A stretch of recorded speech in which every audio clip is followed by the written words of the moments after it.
Deixe-me introduzir algumas coisas antes de entrar no ponto principal desta história. Atualmente tenho 21 anos e costumava morar com minha avó, mas as coisas na casa ficaram muito apertadas para mim. No final do ano passado, meu amigo e a mãe dele permitiram que eu ficasse na casa deles. Conheço-os há muitos anos e sempre fui muito próximo deles, então os considero uma segunda família. As coisas estavam indo muito bem. Eu sempre fazia questão de não atrapalhar ninguém e mantinha minhas coisas em uma área pequena, mas organizada. Estava morando lá há pouco mais de 6 meses e comecei a me interessar por uma amiga que conheço há cerca de 1 ano. Acontece que ela também tinha esses sentimentos, então as coisas começaram a ficar um pouco mais sérias e oficialmente começamos a namorar.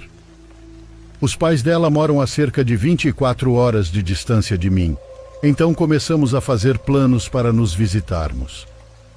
Ela disse que preferia voar até mim porque não tinha certeza se os pais dela aprovariam o nosso relacionamento ainda, então disse a eles que era apenas uma visita a um amigo. No entanto, eu não estava muito confortável com a ideia de tê-la dormindo comigo na sala de estar da casa de um amigo, então comecei imediatamente a procurar meu primeiro lugar próprio. Avançando para meados de maio, discutimos sobre ela me visitar no meio de junho, apenas 1 mês a partir desse ponto.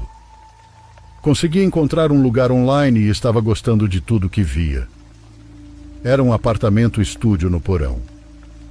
Tinha um aluguel decente, todas as utilidades incluídas, e parecia ter espaço mais do que suficiente para meus videogames e minha coleção, então me candidatei imediatamente. Minha candidatura foi aprovada e disseram que eu poderia me mudar no dia 1 de junho. Junho chegou e comecei a me mudar. As coisas estavam indo muito bem.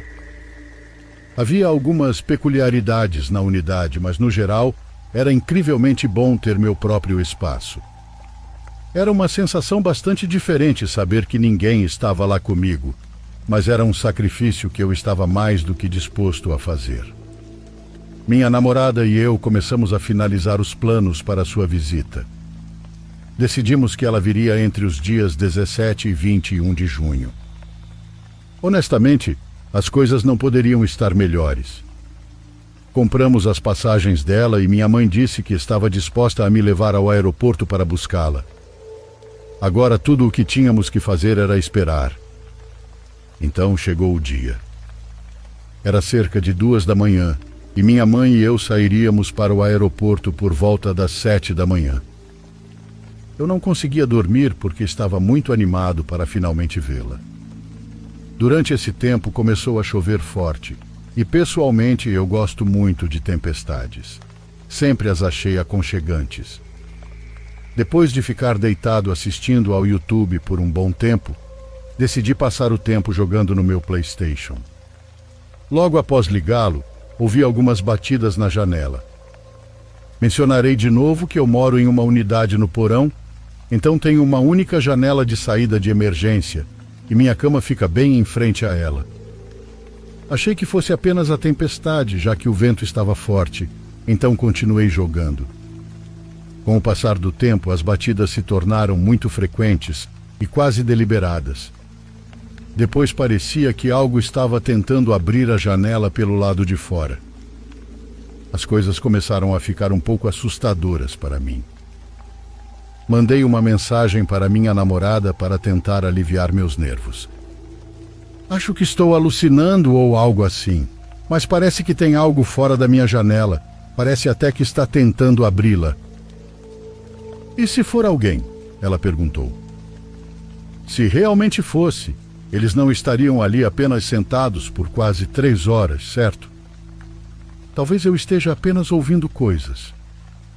Decidi que talvez estivesse apenas nervoso para conhecê-la, e esses eram os efeitos colaterais. Eu não tinha certeza, mas resolvi desligar o videogame e tentar descansar. Consegui dormir por talvez 1 hora e acordei sem conseguir voltar a dormir.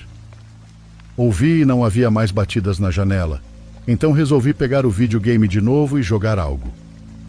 Menos de 2 minutos depois, começou de novo.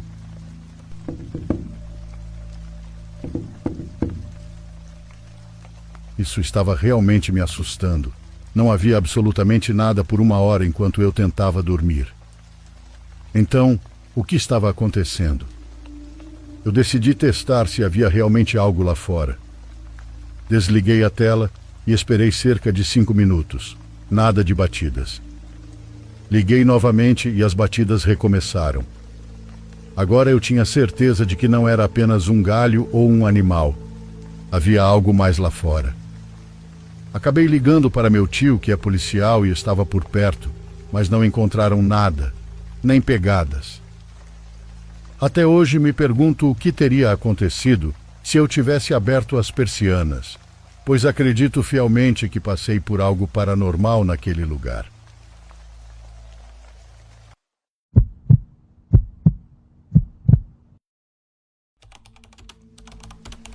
Muitos dos amigos que fiz no meu trabalho são caminhoneiros. Eles me contaram um bocado de experiências paranormais que eu nem imaginava que poderiam acontecer. E não só acontecem, como não tem outra escolha senão continuar dirigindo e chegar ao seu destino são e salvo. Isso porque a maioria dessas coisas acontece no meio da estrada, seja de dia ou pior ainda, à noite. Por minha parte, não trabalho exatamente com a mesma coisa, mas em uma área similar. Não me considero bom em dirigir por tantas horas, mesmo tendo tentado no início. Percebi com o tempo que isso não era para mim. Fiz muitos conhecidos, e foi assim que consegui entrar em uma empresa que cuida de pavimentação, construção ou reparação de estradas. Isso me mantém em contato com muitos caminhoneiros, já que nos encontramos nos caminhos e nas paradas. É algo bom para todos, pois geralmente se precisamos de algo, ajudamos-nos mutuamente. Porém, isso não nos livra de experimentar o mesmo que eles. Atualmente trabalho apenas supervisionando as obras, de modo que já não tenho tanto contato direto com o asfalto, nem preciso estar presente o tempo todo durante os trabalhos. Tenho muito papel para preencher enquanto os projetos estão sendo executados. No entanto, durante os primeiros anos era diferente, e foi nesse período que presenciei mais coisas. Gostaria de começar contando sobre o que aconteceu comigo pela primeira vez. Isso foi no ano de 2004. A tarefa que me coube na época foi na Serra do Cafezal, localizada na rodovia BR-116. Esse trabalho consistia em reparar alguns buracos ao longo de um trecho reto. Depois, precisaríamos reforçar algumas barreiras de contenção de aço instaladas em uma curva, metros adiante, além de adicionar placas refletoras que iluminam quando os faróis dos carros as atingem à noite. E não era para menos, pois aquela curva havia registrado vários acidentes só naquele ano. Com tudo isso, acho que muita gente já pode imaginar onde aconteceu o que vou relatar. Por diversas razões, o ideal era trabalhar durante o dia. No entanto, o tráfego daquela tarde nos impediu de começar no horário planejado. Não era exatamente um engarrafamento, mas havia muitos carros passando naquele horário. Por isso, nosso supervisor na época nos disse para deixarmos passar o maior número possível de veículos. Cuidamos de outro serviço enquanto isso, e então pedimos permissão para fechar aquela faixa, redirecionando o tráfego para outra. Tudo isso significava que trabalharíamos no escuro, algo que nenhum de nós queria fazer por ser perigoso.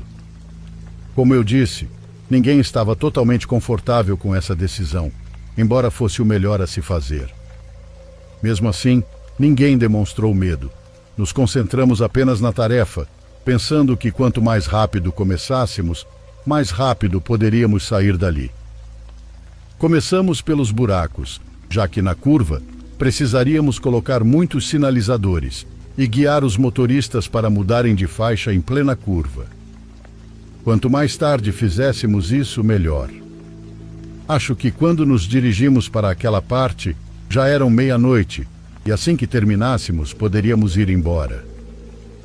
Nosso maior medo era que algum veículo em alta velocidade não visse os sinais de reparo ou simplesmente os ignorasse, e ao atravessar a curva nos atropelasse.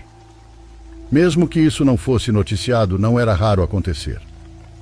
Fomos o mais cautelosos possível, sem deixar de apressar o passo.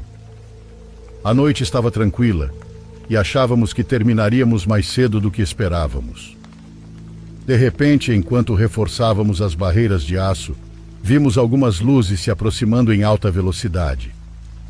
Meus colegas e eu começamos a gritar: "Saiam! Saiam do caminho!" Pensamos que não iríamos sobreviver, pois o veículo com aquelas luzes vinha muito rápido. Nos jogamos para a margem e apenas vimos as luzes passando por nós. De início, não conseguimos ver exatamente o que aconteceu, porque nos escondemos atrás das barreiras. Só percebemos que as luzes se apagaram. Estávamos do lado da encosta formada pela curva e quando saímos não vimos nada. Depois de confirmar que estávamos bem, fomos até o trecho onde havíamos colocado os avisos de que a faixa estava fechada e o tráfego deveria mudar de pista. Estávamos certos de que o veículo os havia derrubado, pois ele passou justamente pelo lado em reparo. Mas, para nossa surpresa, os sinais estavam exatamente onde os deixamos. Além disso, a estrada estava completamente calma, sem nenhum ruído. Mesmo assim, movemos os sinais um pouco mais para frente para ampliar a área de segurança. Também instalamos lâmpadas reservas para tornar o ponto mais visível e evitar que algo semelhante acontecesse novamente. Voltamos ao trabalho, ainda nervosos, e foi difícil recuperar o ritmo. Depois de cerca de 20 minutos, um colega começou a gritar novamente: "Outro carro rápido está vindo! Saiam da frente!" Dessa vez sabíamos para onde correr. Jamais pensamos que algo assim poderia acontecer duas vezes, mas desta vez, todos vimos como as luzes se aproximaram rapidamente, pelo nosso lado da estrada, e simplesmente se apagaram ao chegarem onde estávamos reparando. Não havia absolutamente nada. Não vimos nenhum carro se afastando ao longe, e ao verificarmos os sinalizadores que certamente teriam sido atingidos, vimos que tudo estava em ordem. Nesse ponto estávamos piores ainda. Saímos das margens, todos nos perguntando se tínhamos visto a mesma coisa. Sim, eram luzes de carro, mas tinham se apagado bem na nossa frente. Alguém perguntou se tinha ouvido o motor, mas não. Ninguém ouviu nada além das nossas vozes quando aquelas luzes vieram. Assustados e tudo, dizíamos que melhor acabarmos rápido porque algo muito estranho tinha acontecido conosco. Mas nos dividimos, mesmo que isso tomasse mais tempo para terminar nossa tarefa. Então, 2 de nós ficaram junto a esses sinalizadores, levantando bandeiras fosforescentes para serem vistos, porque de alguma forma não acreditávamos totalmente no que nos tinha acontecido. Dizíamos que ainda assim devíamos ter cuidado com outro carro passando dessa forma. Acho que essa era uma maneira de negar o que tínhamos visto naquela noite. 2 companheiros foram para lá com as bandeiras, um pouco mais atrás na estrada, antes de entrar na curva. Após o segundo avistamento desse carro, luzes ou o que fosse, comecei a sentir muito enjoo e dor de cabeça. Quando comentei com meus companheiros que devíamos nos apressar porque estava me sentindo assim, foi quando um companheiro me disse: "Depois do que nos aconteceu com a segunda luz, eu também comecei a me sentir assim, como se quisesse vomitar o estômago." Meus outros companheiros ouviram e disseram que se sentiam exatamente igual. Não sabíamos se os das bandeiras que tinham ido também se sentiam assim, mas pelo menos todos nós sim, e com medo. Fizemos o melhor que pudemos nessas condições, e não me interpretem mal, não deixamos o trabalho mal feito. Eu sou muito perfeccionista, e mais ainda quando penso em todos os acidentes que acontecem nas rodovias. Por isso sempre me concentrei em deixar tudo nas melhores condições possíveis. Mas naquele momento entendi que não havia tempo para os detalhes e que só deveria confiar em mim mesmo. Lição que me serviu até hoje, pois há momentos em que pode piorar se você ficar mais tempo do que o necessário. Conseguimos terminar e, felizmente, nada mais parecido nos aconteceu. Quando terminamos de recolher tudo e carregar na caminhonete, estávamos prestes a dar ré para buscar os colegas das bandeiras. Entramos no veículo, engatamos a ré e eles vieram correndo em nossa direção. Levantavam as mãos, as bandeiras e gritavam algo que não conseguíamos entender direito. Então continuamos dando ré para nos aproximarmos e eles gritavam para irmos rápido. Pareciam alarmados. Eles subiram na caçamba da caminhonete ainda nervosos, gritando para irmos embora. Eu estava no banco do carona, mas os colegas que estavam atrás, na caçamba, perguntavam o que havia acontecido. Eles só diziam para irmos embora. O motorista começou a acelerar, devagar, normalmente, porque estávamos com muito peso no veículo. De repente, todos os que estavam atrás começaram a bater no teto da caminhonete, gritando para irmos mais rápido. Comecei a olhar pelos retrovisores para ver o que estava acontecendo, mas não conseguia enxergar bem por causa do ângulo. Foi quando senti o motorista acelerar fundo. Finalmente consegui ver pelo espelho algo na margem da estrada. Era uma pessoa correndo, um homem, sem cabeça. Depois de muito tempo chegamos a um restaurante. Era o lugar combinado onde celebraríamos o fim de uma série de reparos daquela semana. Mas depois de tudo isso, ninguém tinha apetite. Estávamos todos assustados, ainda sentindo náuseas e vontade de vomitar. Eu me segurei, mas outros colegas tiveram que ir ao banheiro. 2 caminhoneiros que conhecíamos se aproximaram. Eles notaram que algo havia acontecido. Não conseguimos explicar direito o que tínhamos visto, mas eles disseram que, naquela parte da rodovia, coisas muito estranhas acontecem. Coisas que ninguém sabe explicar, mas podem te assustar e te fazer sentir mal fisicamente.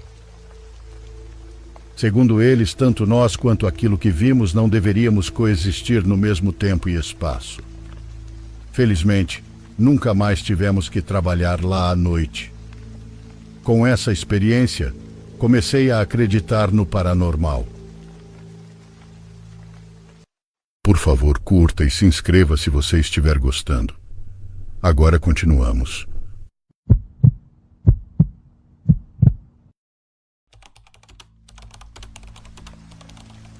Eu não trabalho mais à noite, mas por anos trabalhei no turno da noite em uma instituição de cuidados residencial. Nos finais de semana, eu era a única pessoa responsável por uma unidade de cuidado para pessoas com demência. Às vezes, era assustador, pois consistia em 15 residentes e apenas eu para cuidar de todos durante a noite. Por volta das 3 da manhã, depois de fazer uma ronda intencional para verificar se todos os residentes estavam seguros e bem, ouvi a campainha tocar. Senti um arrepio repentino, porque essa era uma instalação segura e era madrugada. Fui até a janela para olhar, mas não havia ninguém lá. Ignorei, achando que era uma alucinação devido ao cansaço, já que passava muitas noites exausta. Cerca de 10 minutos depois, a campainha tocou novamente. Voltei à janela para verificar, mas novamente não havia ninguém lá. No entanto, olhei para o outro lado da rua e vi um carro estranho estacionado. Tirei uma foto só por precaução e voltei ao meu posto, onde estava jogando adivinha ao par com uma senhora adorável, mas bastante desorientada devido à demência. Sentei-me e ela olhou para mim e perguntou: "O que o cavalheiro queria, querida?" Senti arrepios subirem pela minha espinha, mas ignorei, porque alucinações são comuns em pessoas com demência, e essa senhora era particularmente propensa a não estar orientada quanto ao tempo e ao lugar. Enquanto tomava água, a campainha tocou novamente menos de 5 minutos depois, e dessa vez comecei a ficar com medo. Outro dos meus residentes estava acordado, andando pelo corredor e pintando com um pincel limpo para se distrair. Passei por ele a caminho da janela da frente e ele se virou para mim e disse: "Não atenda à porta sozinha, ele quer te matar." Depois disso, ele continuou fingindo pintar. Olhei pela janela e vi o mesmo carro de antes. Enquanto olhava ao redor, vi uma sombra se movendo em frente à porta. Uma pessoa apareceu na esquina e olhou diretamente para a janela ao meu lado. Fizemos contato visual direto e foi praticamente um susto de filme. Fiquei tão assustada que gritei. E os residentes começaram a se agitar e o homem do outro lado da porta correu. Liguei para a polícia, que chegou logo depois. Foi um caos total naquele momento, porque os 15 residentes acordaram com a comoção. E agora havia 2 policiais no prédio também. Com a ajuda dos 2 oficiais gentis, consegui acalmar todos, mas levou um certo tempo. Mais tarde, fiquei sabendo pelos policiais que uma mulher teve sua casa invadida na mesma rua. Ela foi atacada enquanto estava na cama por alguém que revirou a casa procurando por drogas. Não consigo deixar de me perguntar se era a mesma pessoa daquela noite, tentando entrar na minha unidade em busca dos medicamentos que são armazenados ali. Sou grata por nossa unidade ser tão segura e aparentemente o invasor ter escolhido a próxima opção. Uma parte estranha dessa história, que nunca vou entender, é como 2 dos meus pacientes sabiam que havia um homem lá fora e que ele queria entrar e me machucar. Eles nunca estiveram perto o suficiente da porta para olhar pela janela e ver alguém. Parece um daqueles momentos misteriosos de anjo da guarda ou apenas uma coincidência estranha. Deixei aquele emprego pouco tempo depois, porque eles se recusaram a contratar uma segunda pessoa para trabalhar à noite, e eu não queria denunciar isso.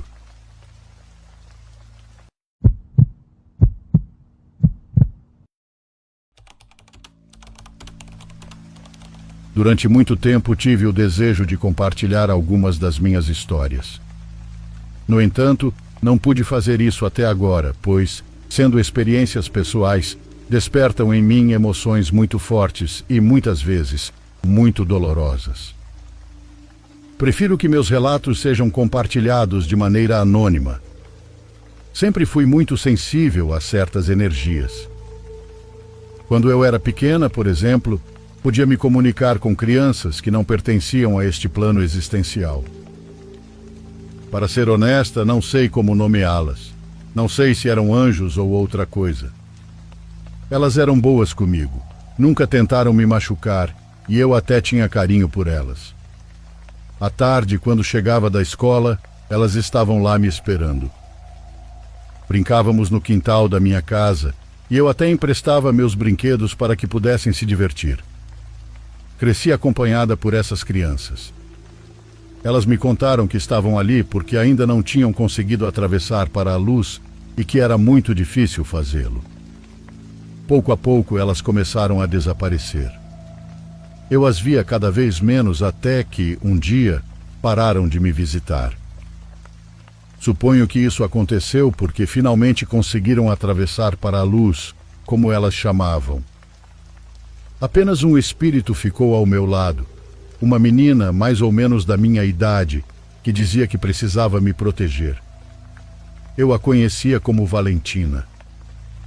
Quando minha mãe me via falando sozinha, perguntava com quem eu estava conversando e eu respondia que eram meus amigos que vinham me visitar. Eu ficava surpresa por ela não conseguir vê-los. Para mim, era algo totalmente normal. Mais tarde, durante minha adolescência, pensei que essas crianças fossem apenas fruto da minha imaginação. Afinal, é muito comum crianças pequenas terem amigos imaginários. No entanto, algumas experiências paranormais mostraram que realmente tenho um dom e que elas existiram de verdade. Quando eu tinha 17 anos, minha prima, uma jovem muito bonita e cheia de vida, morreu em um acidente de carro em Fortaleza.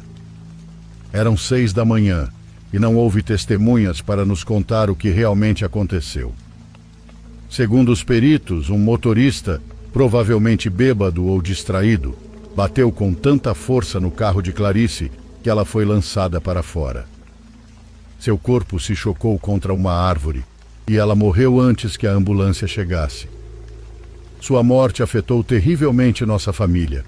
Todos sentimos uma tristeza profunda ao perceber que, de repente, ela já não estava entre nós. Meses depois, em novembro, montamos um altar na sala e colocamos uma foto 3x4 da Clarice. Na minha família, temos o costume de nos reunir no dia 3 de novembro para celebrar o aniversário da minha avó. Como todos os anos, minha avó preparou um monte de comida. Contudo, desta vez, havia uma dor imensa dentro de nós. Precisávamos mais do que nunca estar juntos para superar essa perda. Depois do jantar, começamos a contar histórias sobre minha prima, relembrando e invocando sua memória. Todos acabamos chorando. De repente, comecei a ouvir a voz de minha prima na minha cabeça.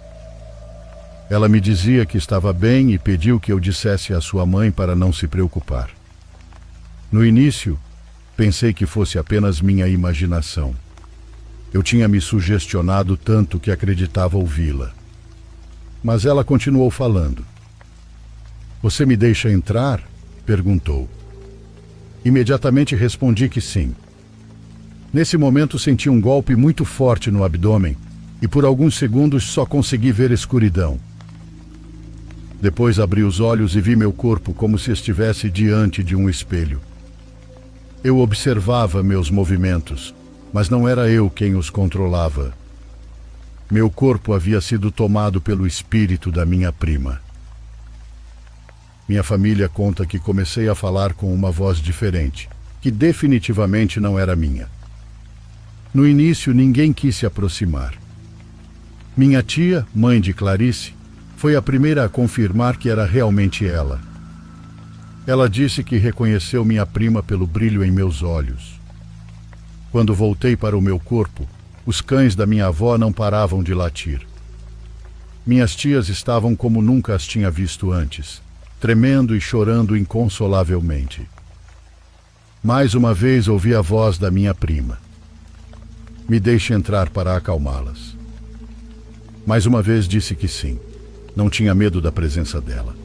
Estava convencida de que era Clarice. Desta vez, seu espírito entrou em meu corpo de maneira mais lenta e pacífica. Não senti dor, nem o impacto que tinha experimentado antes. Ela disse à minha família que todos deveriam ficar tranquilos e pediu à sua mãe que parasse de se sentir culpada pelo ocorrido. "Estou bem, de verdade. Amo todos vocês, especialmente você, mãe", disse, referindo-se à minha tia. Naquele momento eu me sentia como uma passageira no meu próprio corpo. Podia ver e ouvir tudo ao meu redor, mas não tinha controle sobre minhas palavras ou movimentos. Lembro-me que, de repente, senti muito medo. Medo de que o espírito de minha prima permanecesse permanentemente dentro de mim.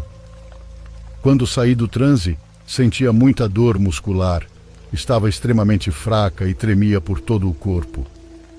Minha família não conseguiu entender completamente o que tinha acontecido. Mesmo hoje, não sabemos como foi possível. Contudo, a partir daquele momento, todos ficaram mais tranquilos. Não deixamos de sentir saudades de Clarice, mas o luto ficou mais fácil ao saber que ela estava bem e descansando. Desde então, tenho ainda mais certeza de que as vozes que ouvia na infância não eram fruto da minha imaginação.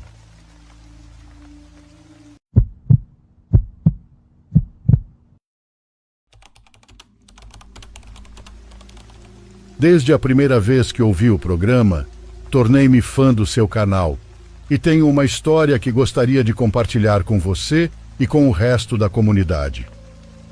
Para dar um pouco de contexto, devo dizer que há uma diferença de idade significativa entre meus pais. Eles se casaram quando minha mãe estava na metade dos seus 30 anos e meu pai era praticamente um adolescente. Meu pai foi amigado antes com outra mulher. Não sei qual era o nome dela, mas sei que ele a chamava carinhosamente de Meshi.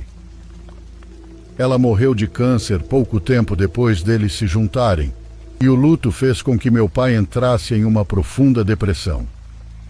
Além disso, ele começou a beber todos os dias e se tornou alcoólatra.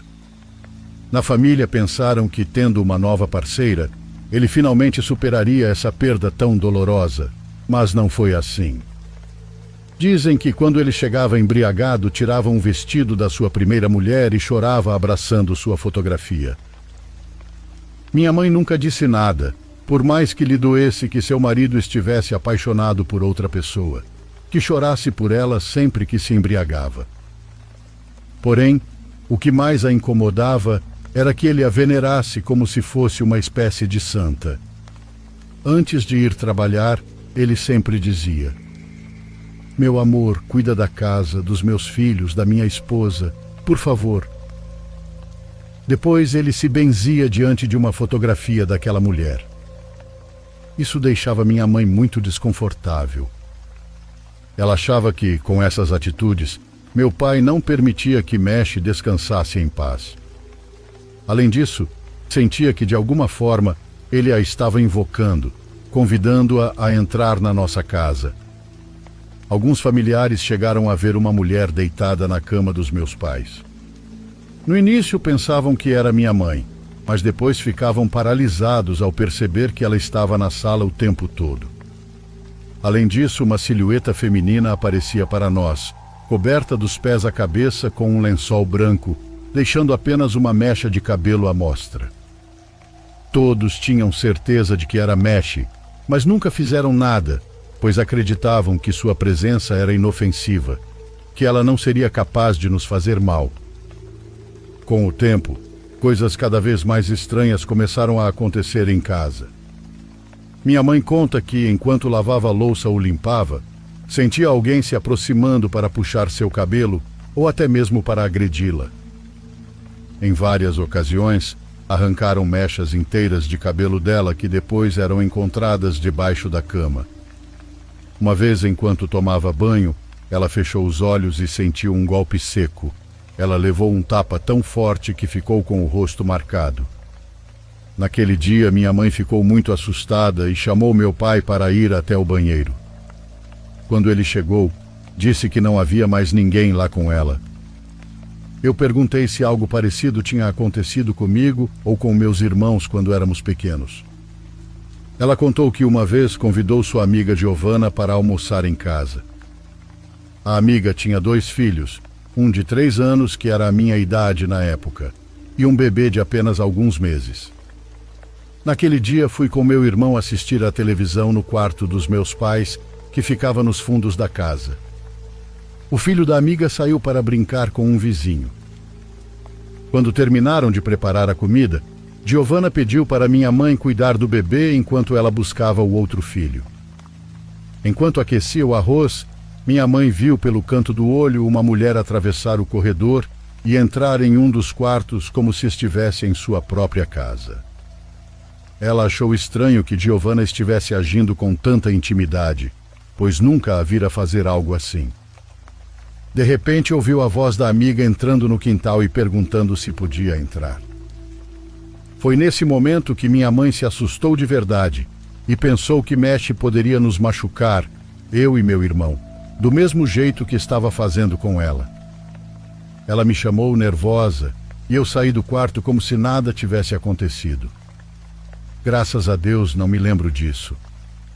Minha mãe me perguntou se alguém havia entrado no quarto conosco e eu disse que era a senhora que cuidava de nós, a senhora que sempre olhava por mim e pelo meu irmão quando estávamos sozinhos. Minha mãe correu para pegar meu irmão e saímos de casa, esperando na rua até que meu pai chegasse do trabalho. Eu não me lembro de nada disso, e só fiquei sabendo porque minha mãe me contou quando perguntei sobre alguma experiência com essa mulher.